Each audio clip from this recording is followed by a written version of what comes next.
As someone who takes a lot of handwritten notes, I find that having a high quality pen is valuable. So, until like last week, I was just using this Pilot G2 for everything pretty much.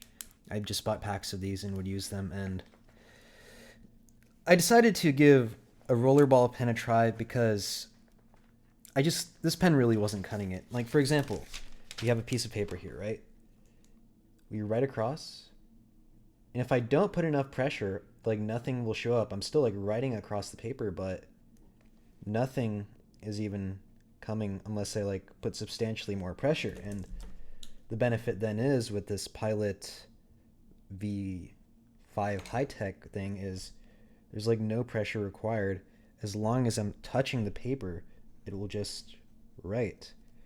And I mean, it's just so much easier to write with. And after using this, I can't even go back to the gel pen because I have to put so much more pressure down. And this doesn't have a grip, but I actually kind of like this more because, well, yes, I do have to take off a cap and put it off. It is lighter and more maneuverable. So after I got used to that, it's hard to even get back to this for the weight and size.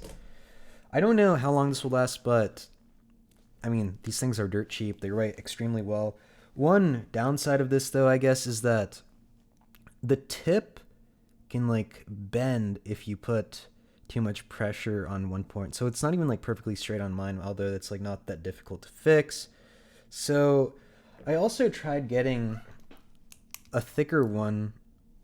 Well, I didn't even try to get a thicker one in terms of like nib size, but I wanted to try a grip one. But I do think this is a bit too heavy. And let's see, this is 0.7, I believe, and this is a 0.5. And this bleeds through really badly versus the other one, the 0.5. Like, even this one on really thin paper can bleed through, even though at 0.5 it's not really a problem unless you're like holding down on a specific area for a long amount of time. But for a rollerball pen, the viscosity is so low compared to a gel pen or even a ballpoint pen that as soon as it's touching the paper, ink is flowing out. So yeah, 0.5 I think is ideal, but the tip might get bent unless you're more careful. So it does promote you to write with less effort, and I think ultimately that's a better thing. Less fatigue over time, easier to write with. So yeah, those are my thoughts on gel pens versus rollerball pens. And yeah, even ballpoint pens are worse than gel pens, so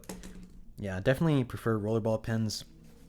I did try a fountain pen a while back, but that thing was honestly terrible to use. It ran out of ink so fast, and yeah, I mean, you have to constantly replace ink with that. So rollerball pen is like the best of both worlds of a fountain pen and a regular pen. So yeah, I definitely am going to be championing rollerball pens from now on when it comes to handwriting notes and other things of that sort. From the Patreon, I'd like to give a shout out to Yuli, Felix, Mild Bill, Christopher Yu, the RFL Reaper, Tripped, Moonalos, Gabby D, Fofo. From the YouTube membership, I'd like to give a shout out to Castello4141, Ninja Kama 3, Vsauce4, Wadeacre, and Snivery. From the Discord server, I'd like to give a shout out to Tripped once again and Base Gamer. Thank you guys a lot for supporting the channel. I'll have an Apple House Sound 2000 sub special video coming out soon, I guess, but not today. Anyways, be sure to join the Apple House Sound Discord server if you haven't. I'll see you guys next time. I'm out.